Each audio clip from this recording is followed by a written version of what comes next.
Hello বন্ধুরা, আজকে আবার চলে এসেছি একটা ব্লাউজের ভিডিও নিয়ে। আজকে বসে পড়েছি আবার ব্লাউজ বানাতে, আর কাটিংটা করার সময় ভিডিওটা করা হয়নি। চলো সেলাইটাই করতে বসে পড়েছি।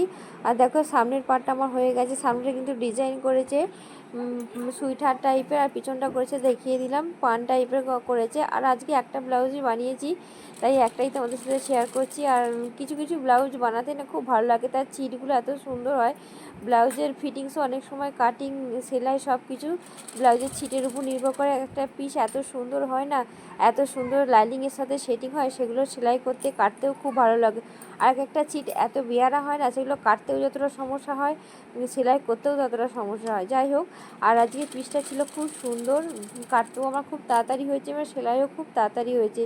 ছিটের উপর সব কিছু নির্ভর করে, কাটিং থেকে শুরু করে সেলাই পর্যন্ত, এমনকি ফিটিংসও পর্যন্ত। এই দেখো পিছনের পাটটা আমার হয়ে গেছে, সামনের পাটটা হয়ে গেছে। এরপর হাতাগুলো জড়িয়ে কোমরপট্টি গলাপট্টি তো লাগানো হয়েই গেছে, কোমরপট্টি জড়িয়ে তারপর হাতে সেলাইটা করব, হেম বসাবো, হুক বসাবো।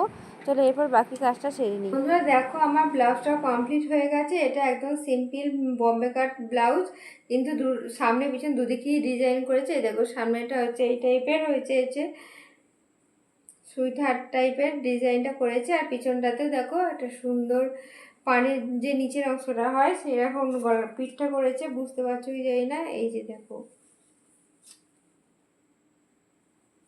সিম্পলের উপর দেখতে খুব সুন্দর হয়েছে।